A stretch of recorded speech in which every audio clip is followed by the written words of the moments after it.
this time around. I remain committed, and I want to say to you as one of the leaders of this community that I don't think there's any other institution in this country that have shown, in terms of framework, in terms of policy, the determination to show that they are ready for inclusivity like INEC.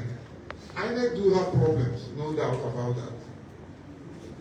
But all of us have the burden to make sure that at the end of the day, we support not just institution, but the institution of democracy. Democracy must work in Nigeria, and the only people that will make it work are Nigerians. So with that said, let me hand over to my good friend Ezra. Thank you very much, sir. I will just take.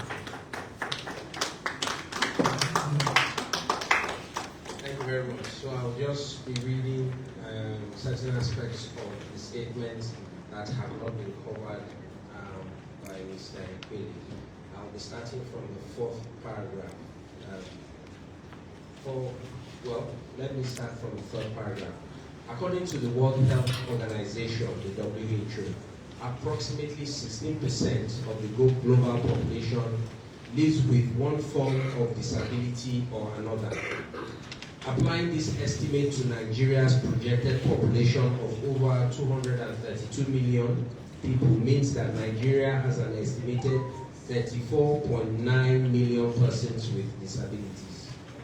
This number represents not only a significant demographic constituency, but also a powerful electoral force capable of influencing political outcomes and shaping governance at every level. For perspective, the total votes secured by President Bola Ahmed Tinubu in the 2023 presidential election was approximately 8.8 million, a number far fewer than the estimated numbers of persons with disability in Nigeria. This comparison underscores a critical point on the strength this constituency possesses. If mobilized and politically organized, persons with disability represent a voting bloc large enough to both influence elections and potentially produce elected leaders at every level. Yet, despite these numbers and the potential, the political inclusion of persons with disabilities in Nigeria remains alarmingly disheartening. TAF Africa's recent comprehensive national studies on the political participation of persons with disabilities between 1999 and 2025 revealed a troubling pattern of exclusion and underrepresentation. The study documented over 200 persons with disability occupying political positions across Nigeria. However, only 4 persons with disabilities were found to have held elective political offices across national, state, local government levels within the study period. This represents less than 0.1% of all elective positions in Nigeria. More disturbing is the fact that none of these elected officials were women with disabilities, highlighting a severe intersectional gap affecting women and girls with disabilities in politics. In contrast, the study identified 213 persons with disabilities occupying appointive positions. Over 99% of positions occupied by PWDs are appointive rather than elective, with more than half, 55.2%, serving as special advisors or special assistants on disability matters. While appointments remain important, the dominance of such positions raises legitimate concerns about tokenism rather than genuine political inclusion driven by equity, competence, and democratic participation. The research further revealed that between 2019 and 2025, only 116 persons with disabilities presented themselves as candidates for elective positions nationwide. This shows that beyond societal barriers, there is also an urgent need to inspire confidence, mentorship, political consciousness, and leadership ambition among PWDs themselves. Political power is rarely handed over voluntarily. It is contested, negotiated, and earned. Therefore, the time has come for persons with disabilities to move from the margins of political participation to the center of democratic leadership. At the national level, the rights of persons with disability to participate in politics are clearly protected under Nigerian law. The Discrimination Against Persons with Disabilities Prohibition Act 2018 specifically guarantees the participation of persons with disabilities in politics and public life. Section 30 of the Act provides that persons with disabilities shall be encouraged to fully participate in politics and public affairs, while the government is mandated to actively promote an environment where PWDs can participate effectively and without discrimination in public affairs, political parties, and governance processes. These protections are also reinforced by the Constitution of the Federal Republic of Nigeria, which guarantees freedom from discrimination, freedom of association, freedom of expression, and the right of every citizen to participate in public life and governance. Nigeria's obligations do not end at the national level. Internationally, Nigeria is a state party to the United Nations Conventions on the Rights of Persons with Disabilities, one of the most important global instruments protecting the rights of persons with disabilities. Articles 29 of the Convention clearly guarantees the rights of persons with disabilities to vote, to be elected, to hold public office, and to participate fully in political and public life on an equal basis with others.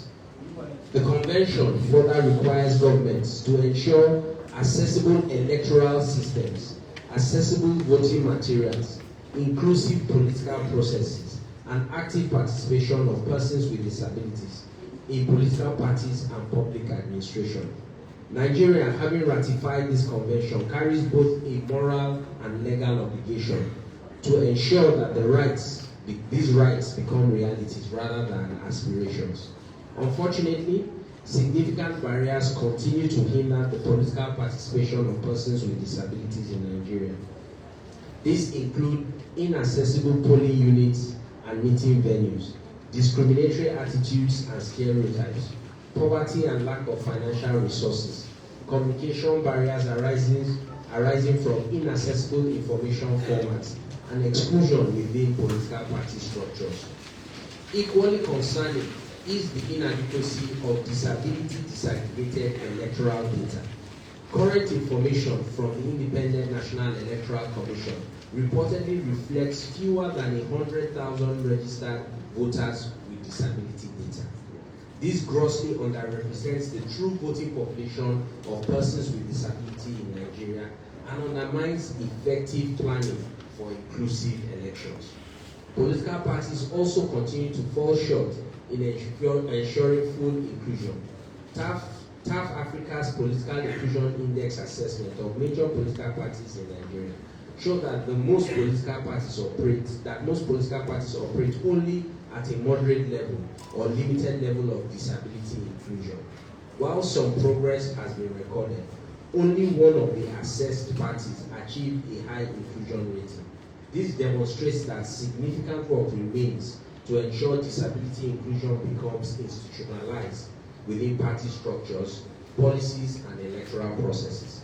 In response to these realities, TAF Africa has opened a national mentorship and coaching program for aspiring politicians with disabilities interested in contesting elective offices at all levels, including councillorship, chairmanship, state houses of assembly, governorship, national assembly seats, and the presidency. This initiative is supported by the European Union under the European Union Support to Democratic Governance in Nigeria EU-SDGN program. Through this program, TAF intends to establish virtual political incubation hubs across Nigeria's 6 geopolitical zones and provide mentorship to at least 180 aspiring politicians with disabilities. Participants will receive training in leadership, strategic communication, campaign financing, voter mobilization, political negotiation, media engagement, and inclusive governance. This program is completely free. What is required is commitment, courage, and the determination to lead. Today, through the Able2Run campaign, we therefore issue the following calls to action. To persons with disabilities, we call on persons with disabilities across Nigeria to rise boldly and participate actively in politics. We urge aspiring politicians with disabilities to reject fear, silence, and self-doubt. Your disability does not diminish your leadership potential.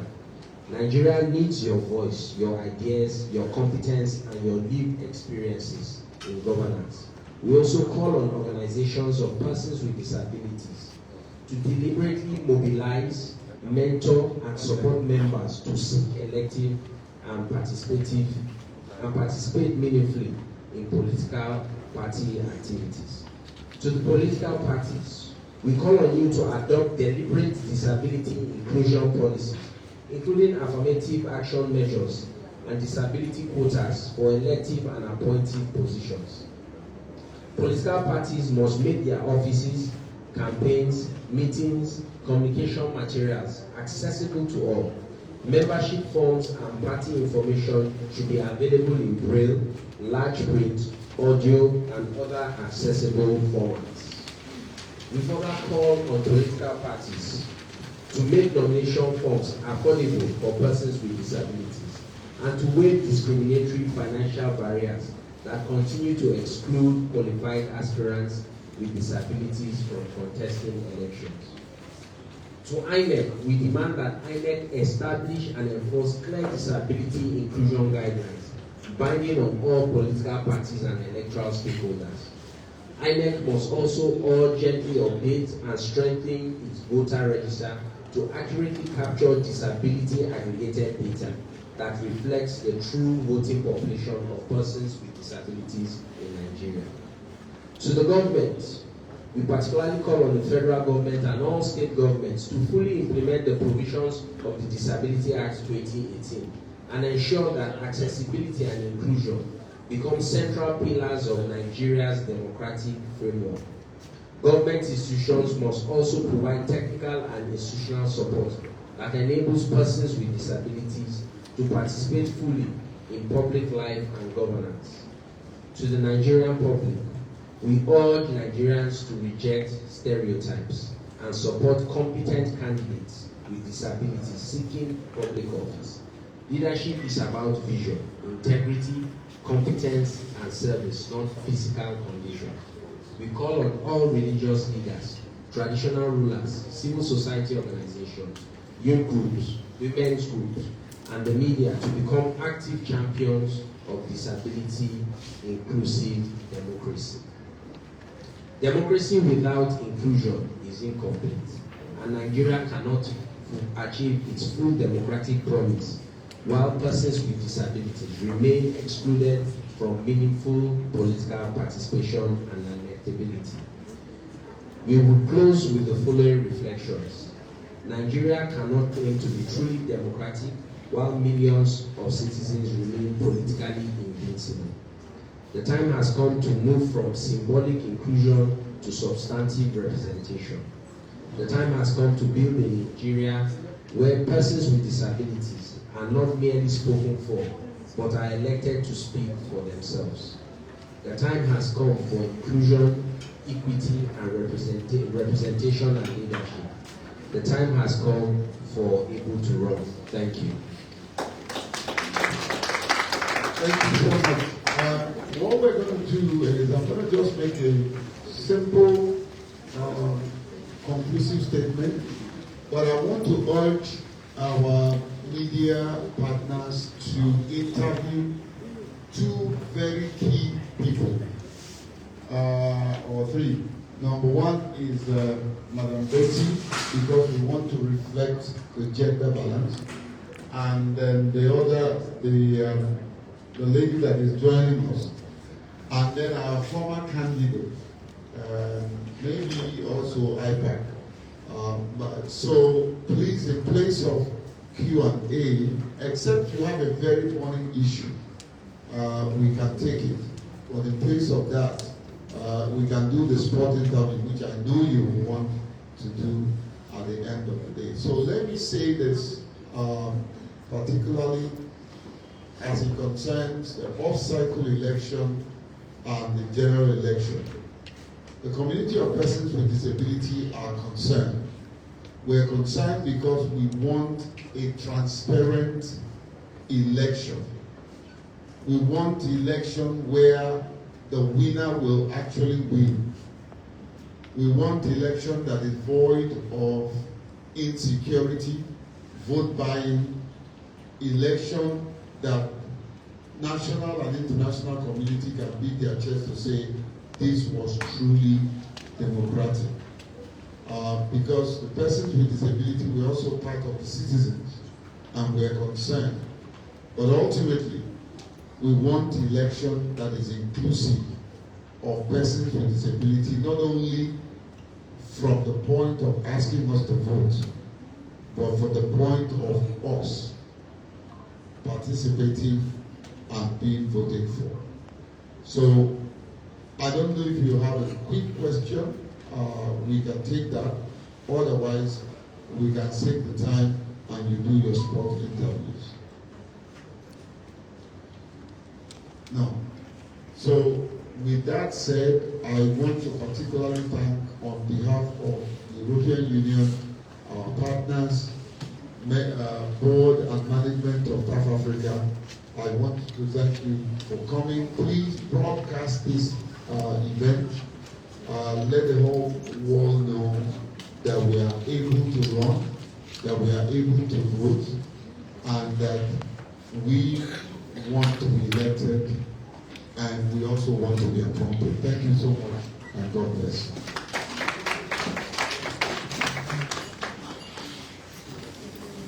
Okay, so the order of interview, right? Betty, my dear, what's your name? Maureen, and then Emmanuel. Yeah, okay. Okay. Well, let the person choose, but please be gender sensitive. We don't want our ladies to lose out. Thank you.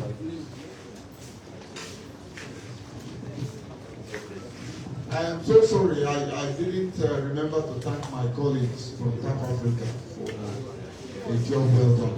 Please, while the press people are getting ready for us, let's come together for a group photograph.